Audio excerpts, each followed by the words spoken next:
तत्व रहते हैं वो मिले होते हैं। फिर दूसरा देखेंगे एडिटिव पैकेज कंपेटिबिलिटी। तीसरा होता है seal and gasket material compatibility. चौथा होता है ऑपरेटिंग कंडीशंस कंपेटिबिलिटी। और इस साइड में इस ग्राफ में आप देखेंगे कि स्लज फॉर्मेशन वगैरह या इक्विपमेंट डैमेज ना हो या सील डिटोरेशन ना हो या एडिटिव प्रिसिपिटेशन ना हो। और अभी देखेंगे कि अगर कंपेटिबिलिटी नहीं हुई तो वही है पीछे जो मैंने आपको बताया कि स्लज फॉर्मेशन होता है, पंप फेलियर हो सकते हैं, सील डैमेज हो सकता है, ऑयल लाइफ की जो डिस्टिली है वो रिड्यूस हो जाता है। चलिए आगे बढ़ते हैं वीडियो में। तो देखेंगे कि ये चार्ट होता है, इसी चार्ट से हम लोग कंपेटिबिलिटी को मैच करते हैं, जिससे कि हमें ये पता चलता है कि आखिर वो किस कंडीशन में है, ऑयल मैच हो रहा है या नहीं मैच हो रहा है। और यह फोटोग्राफ जो आपको दिया गया है वॉटमैन फिल्टर पेपर नंबर 1 इस टाइप का आता है। जब चलिए आगे जानते हैं कि आखिर इसको हम लोग चेक कैसे करते हैं। तो देखेंगे कि जो सैंपल आया है उसमें से कुछ सैंपल लेना है और उसी के बराबर बीओडी ऑयल का सैंपल मिक्स करना है।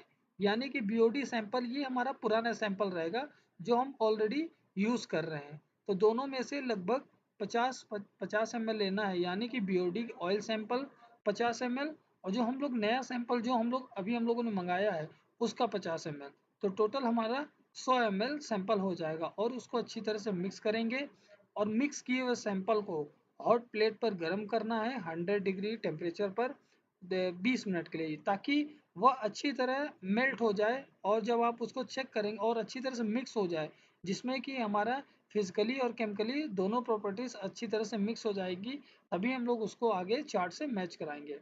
फिर 100 डिग्री टेम्परेचर गर्म करने के बाद 20 मिनट के बाद उसी सैंपल में से एक ड्रॉप लेकर वॉटमैन फिल्टर पेपर 1 नंबर पर गिराना है। यानी कि आप किसी स्पून से या ड्रॉपर से उस 100 ml वाले, ये जो 100 ml हमने मिक्स किया था उस सैंपल में से एक ड्रॉप उस पेपर पर गिराना है। किस पर? वॉटमैन फिल्टर पेपर पर।